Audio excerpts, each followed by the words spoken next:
Come on in, everyone. Come on in because we are here to talk about Real Housewives of Atlanta, all the housewives. Cynthia Bailey, Porsha Williams. But you know who we're going to start with first? Kelly Farrell. Where are my Kelly fans? Where are all my Kelly fans? Because y'all going to be mad. Y'all going to be mad at me because let me tell you something. Your girl is a user. Yes, I am saying it. Kelly Farrell is a user. Let me tell you something. I knew something was fishy when I saw who Kelly married. This man right here, Kelly used this man for money. Point, period, and point blank. Can't nobody convince me that Kelly married this man purely for love. I don't believe it. I don't believe it. And now that I know more about Kelly, I'm starting to believe some of the stories this man told us. I really am. Kelly is running around telling everybody this man stole all her money, left her in bankruptcy. I'm starting to believe because I said, you know what? What makes a man so mad at you? He don't even support his own children. And I'm not saying he ain't a deadbeat. I'm not even saying I like the man because I don't think anybody should leave their kids high and dry. But what I'm starting to realize is Kelly's a piece of work. Kelly Farrell is a piece of work. And I told you my theory before was that they got that PPP money to start those businesses. And when they broke up, that man took half. He took half because Kelly was trying to keep it all. Kelly was trying to spend all that PPP money on all this other stuff going on. Did y'all see her budget? Did y'all see her budget? She's a user. She's a user. How would y'all feel if a friend came to you and said, girl, I'm flat broke. I don't have no money for no lawyer. And you go, that's okay, girl. I'll do all this lawyer work for you pro bono because I know how it is. You out here struggling. You got kids, mouths to feed. I'm going to help you out. I'm going to do your work pro bono. Thank you, Phaedra. Thank you, Phaedra Parks. Then you run over to Shamia and say, girl, I'm flat broke. I need a place to stay. Shamia says, girl, I got a whole townhouse. Ain't nobody even living in it. It's empty, fully furnished. You could live there for completely free. You ain't got to pay nothing. Thank you, girl. Thank you. Then you going over to that African man and saying, my teeth are messed up. I need my teeth whitened. I need my teeth this, my teeth that. He said, no problem, girl. How much is the dentist going to cost? She said, $70,000. He said, no problem. I got you covered, girl. She going over to her mama and her grandmama who look like she about 80 years old. She said, I need you to be the face of the business. I need you showing up every single day, and I ain't got no money to pay you. I just need you to work at the shop and do whatever you need to do at the restaurant to bring in some extra money, but I ain't got nothing to pay you. Okay, girl. Okay, daughter. Okay, granddaughter. I got you covered. We're going to all step in. Wait a minute. I need to get my kids to film Real Housewives of Atlanta because they're going to need to get a check too. They're going to need to do something for me too. You see, I got everybody else working for me. I got Phaedra giving me free lawyer service. I got Shamia giving me a free place to stay. I got my mom and my grandma being the face of the business. They working for free. I got the African buying me some teeth. And then I'm going to need these kids to also get a check. So I'm going to fight with my ex-husband because I need these kids filming on Real Housewives of Atlanta to get a check. And let's say you did all this to help out Kelly Farrell, who says she's flat broke. And then you find out that she's spending all this money on hair, nails, and clothing. We're going to get into it. We're going to get into how much she's spending. I'm going to tell you right now, if I did any of that for Kelly Farrell, I would be hotter than that fried chicken she's frying up. That's right. I will be boiling, and that as hot as that fried chicken grease is boiling in that restaurant. If I knew I gave you pro bono services, free rent, free everything, and you over here spending all this money on non-essentials. See, this is who I think Kelly is. And I think this is what led to problems in the relationship. And I think this is why that man stole that money. Like I said, it does not justify his behavior. It doesn't at all. But you can see how when someone's so bad with money and you about to, you at the final mark, y'all about to break up, you're going to say, you know what? I'm going to get a little bit of that money. I'm going to get a little bit of it and I'm going to take it with me because Kelly Farrell is horrible. She basically admitted that she don't really know how to budget no money, which means how could you have been running the restaurants if you don't even know how to manage your personal budget? She says she ain't good with money. She's not good managing money. She said she was a housewife. which means that husband was correct. He did all that. He built that business. It might have been your mama's name. It might have been your mama's recipe. It might have been all that. But all the day in and day out work that was going on, he was doing it. That's why he stole that money. That's why he took it. Now you know. Now you know. But you know what? Another episode of Broke Housewives. You know, everybody want to get rid of Shamea. Everybody want to get Shamea. Don't know. No one wants Shamea on this show. And it might be because she's the only one that's financially stable. They're like, we don't need nobody on here. We don't need no one on here that's financially stable. We want everybody else gone. Shamea, the only one on this show not losing money through a business. She's really the only one. When they say she don't fit in, you're damn right she don't fit in, because she ain't got enough debt. Unless they gonna bring up something about her and her husband, that's why she don't fit in. She really does not fit in. Angela's over here telling Shamea that she needs to go get therapy. So do you, Angela. So do you, because this little beef you got going on with your daughter, I don't even know what it's over at this point in time. She's married. Accept it. Move on. Why is there what's still going on? Because she didn't tell you it's over. It's water on the bridge. Why are you still going to be mad? It's too late. You're going to be mad over what? She can't go back. She can't change it. It's a done deal. You know, she telling Shamea needs to go get therapy. And maybe she is under a lot of stress because Shamea can't have this baby and her mama got health conditions.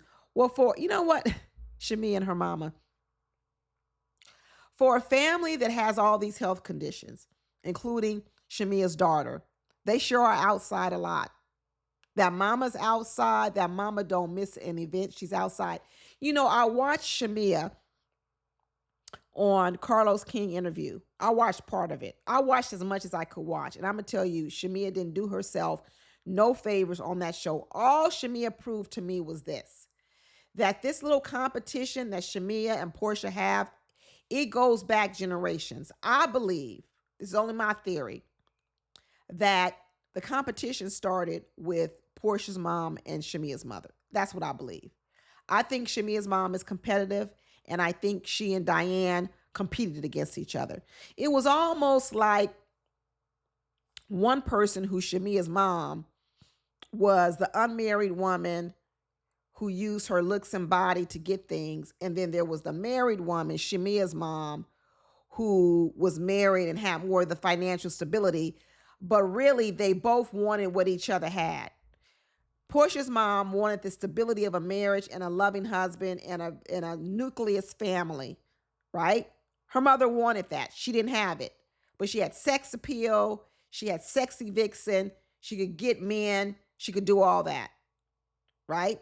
Shamea's mother had all the stability, the husband that came home every night, but she wanted the sex appeal, the sexiness, all of that Porsha's mother had. And when I look at this, I feel like that's their daughters. That's their daughters. Because I listened to that story from Shamea, and all I got from it was Shamea covets the part of Porsha that had to do with when Porsha was on Real Housewives. Because Shamea told us that she and Porsha really didn't hang out that much. They were family friends. They hung out. But they didn't start to really, really get close until Porsha was on Real Housewives of Atlanta. That's when Shamea really got close to her. So really what Shamea was trying to do was get close to Porsha because Shamea wanted to be on Real Housewives. She did. She wanted to get on Real Housewives, and people can call Shamea the lapdog of Porsha. Well, she was being the lapdog because she wanted to get on the show. Porsha had something Shamea wanted. Shamea wanted to be on Real Housewives of Atlanta. And Shamea can talk about being a cheerleader for the Atlanta Hawks. Girl, that no way compares to Real Housewives. Nobody would even know who Shamea was, Atlanta Hawks. Who the hell was going to their games? They weren't even doing well in the NBA. Wasn't nobody even going to Atlanta Hawks games. They was a lousy team. So Shamea can lie all she wants to. Porsha had the fame. Porsha struck it big when she got on Real Housewives of Atlanta. And Shamea, as talented as she is, she can sing, she can dance, she can act. She can do all those things. She got a rich husband. She still wants the fame that Porsha had on Real Housewives of Atlanta. And she says, let me hook back up with Porsha so I can get on Real Housewives of Atlanta. And you know what Porsha covets from Shamia? The luxurious lifestyle. She did, the husband. Because as much as Porsha is out here right now, she searches for love all the time. Porsha just wants to be loved. She really, really just wants to be loved. And she bounces around from man to man and now a woman to be loved. And you know, back in the day, everybody kept saying that Porsha was the beard for Cordell, that Cordell was actually gay. Well, now we find out Porsha's been into women all these years. So was Cordell Porsha's beard? She wasn't ready to come out years ago, but now she is. So as much as people was calling her the beard for Cordell, maybe now you can't say that. Maybe they was the beard for each other. But this little beef between Shamia and Porsha, this goes back generations to those mamas. And they're still competing with each other. They are still competing. And I don't want to say competing, but they both covet parts of each other's lives. Shamia absolutely covets the fanness of Porsha, the sexiness, the sex appeal. That's why she had to go out and get her whole body redone. And Porsha absolutely covets the ability to sit back and not have to work and be married to a rich man like Gerald. Porsha running around talking about she making money moves, Cardi B money moves, saying you making big money moves when you sell a $2 million house that had $1 million equity and then you cash that out. And then you go and then you keep a $7 million asset and you take out the equity. No, that means you need cash. Why do you need cash, Porsha? Why are you cashing out equity in the $7 million house? What are you doing with the cash? See, what I believe you did, Porsha, was you sold the $2 million house to pull out cash so you could use that cash to pay on the expenses of the house, of the $7 million house. I believe you were cash poor. You were equity rich and cash poor, which means your expenses probably were exceeding your income. So you had to pull cash out of your homes to cover the gap.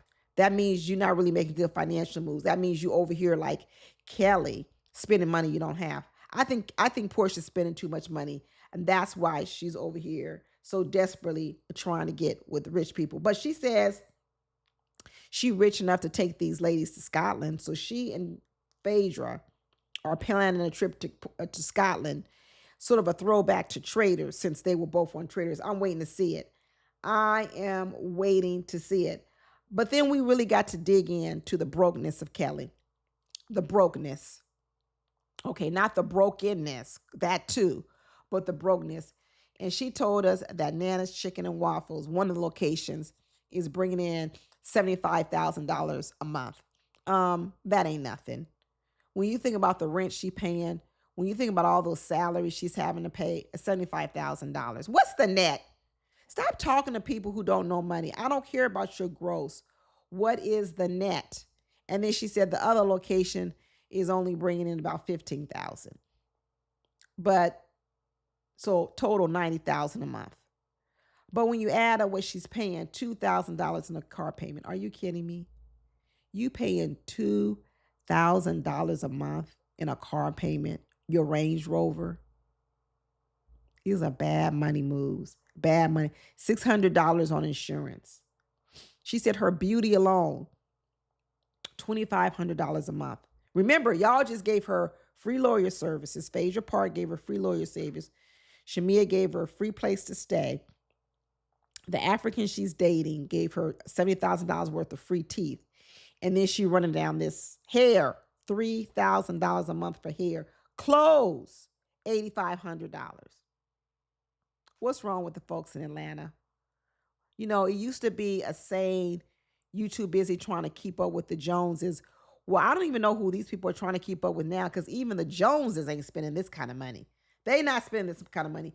She said she was a housewife. She ain't never managed no money before. It proved your husband correct.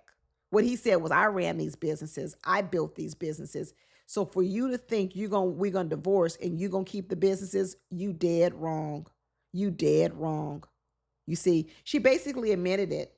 She really, really did. These businesses are going to close.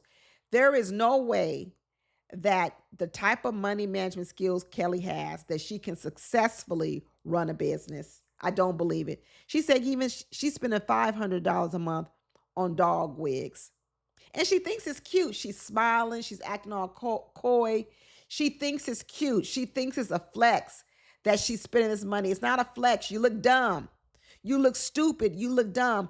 Who would want to be with a woman who is this frivolous and naive about money? Who would want to date her? And now she's talking about she got to feed her children. She don't have no money to send her kids to college. So you mean to tell me you can't send your child to college, but you can spend $8,500 a month on clothes? So not only are you dumb and broke, you selfish too? Ugh. I want to say that Kelly is my least liked person on this show. That's when I want to say it. That's when I say, even K. Michelle is starting to get a little bit more sense. K. Michelle has said she's had 15 surgeries on her butt to remove all that, whatever you call it, injections. Her doctor told her, girl, you don't need to be getting no more implants in this booty. He says, but what we can do for you, new technology means you can buy real fat now off the shelf. Why don't you buy some fat from Kelly? She got a whole lot centered right on the top in those breastises. Why don't you, since Kelly needs some money, buy her fat, her breast fat, and why don't you inject that into your booty? Let her make some money. Let her make some money. Because let me tell you, Kelly is horrible. Horrible, horrible, horrible, horrible. No, Angela was over here reading her daughter the riot act about not letting her know she got married, trying to keep it from the other kids. And that boy was up there on them stairs snooping, hearing everything that's going on. Everything that's going on. They trying to have a counseling session so they can work it through. What are you working out? The fact that she didn't tell you she got married? She didn't tell you. She didn't tell you. She's not fully comfortable letting people know she married a woman. She's not really all the way out. What's so hard about that to understand? What's so hard about that? Angela's upset saying her daughter liked to straddle the fence. In one way, she want to be a grown woman and be married, but in the other way, she wants to be a daughter. And honestly, Angela, it's kind of reminding me a little bit the way you describe your relationship with your mom. I'm not going to lie. I feel like there's some similarities to it. Maybe your daughter, in a lot of ways, is also mimicking what she saw between you and your mom. And I'm not saying this because, you can take care of yourself. You do. You got a husband, you take care of yourself. But there's something about just what I'm feeling in the gut that maybe your daughter is mimicking some things she saw with you and your mom. I don't know. Maybe you ought to check it out. You're around here talking about you need boundaries, but then later on, we find out that your mama had to be the mediator when she was alive between you and your daughter. Why couldn't y'all work that out? Why did your mama have to mediate you and your daughter like you siblings? You the mama. Why your mama need to come in and mediate that? See, it's given a little bit of childlike behavior from Angela. And when I see how Angela gets in it with Shamia, there is a bit of immaturity to Angela. It is. I know she's a grown-ass woman, but there's some immaturity to her. Even when they had this basketball game at the end of the episode, I just felt it was really immature for Angela to go in on Shamia. It was a good day. It was a successful day. We celebrate your mother. Then all of a sudden, you got to go back and poke at Shamia again. Even K. Michelle was done with it. Really? We back poking at Shamia again? Yeah, it's kind of sounding like a bully, Angela. Like a bully on the schoolyard. Childish. It's starting to sound petty. I'm not going to lie, Angela. I know you the Queen of Reeds. I gave you that title.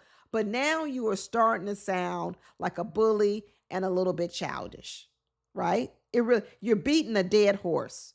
I'm not saying the thing Shamia did was right, but at this point in time, why are we still talking about it? Why are we still talking about it? I really don't get it. What's her name? Porsha Williams, with her go naked hair, she must have taken some of that money when she pulled out that equity to buy some new wigs. And she said now she want to start a wig line with Cynthia Bailey, have her own wig line, and Drew. Drew was so excited. Drew was like, oh, yeah, absolutely. I want to do it. I was like, wait a minute, Drew. You can't be saying you want to do something without going through your agent, right? So why are you already telling Porsha Williams that you want to do it and you ain't running through your agent yet? But then then she says, oh, well, wait a minute. Let my people talk to your people. There you go, Drew. Stay consistent. Stay consistent. Because last week when you was working with Pinky, you said that she didn't follow protocol. So let's make sure that Porsha Williams follows protocol in talking to your new manager to make sure you're available to do a new wig line. And Porsha said, well, before I give you the job, Drew, you're going to have to audition. Just like Pinky wants you to audition, but this time you need to audition to know how to eat these chicken wings. Because she's like, you don't know how to eat no chicken wings. And I can't have no one being no model, no spokesperson for my business, Go Naked Hair, if you don't know how to make these chicken wings naked. That's what she was saying. You left way too many clothes, too much meat on them chicken wings. And Porsha says, I got Go Naked Hair and I need you to make these chicken wings look naked too. But we had to come back around one more time and talk about the bad money management of Kelly. Next thing we know, she looking at a house, apartment, a condo, a townhouse where the rent was $7,000 a month, even though she knew her budget was only $4,000 a month. I don't know where Kelly's gonna live for $4,000 a month with. Don't she got like 3 kids? Girl, I mean, I guess you could find something in Atlanta for $4,000 a month for 3 or 4 kids. She looked crazy, y'all, spending all this money on hair and lashes and all this other kind of stuff. Crazy and selfish. What's she about to do? Cram them kids up in a 2-bedroom townhouse because she wants to sit over here with a $2,000 Range Rover car payment a month? She better turn that car back in on that lease. She better turn it back in. And then when they had this basketball game, she run around in stilettos. Kelly's a joke. Whoever's a Kelly fan, I know y'all mad right now. I don't even see my comments yet, but I know they're going to be bad. That's fine. Stick with her. Stick with her. You better not follow no money advice from her because you're going to be broke too. You can stick with her all you want to, but what you better not do is follow in her footsteps when it comes to money because she's horrible. Horrible, horrible, horrible. But anyway, that's all I got, y'all, for this week's episode of Real Housewives of Atlanta. And I will see y'all next week. Hopefully, we are done talking about bad money moves. Cue my girl Cardi B, not money moves, bad money moves. Talk to y'all later. Bye.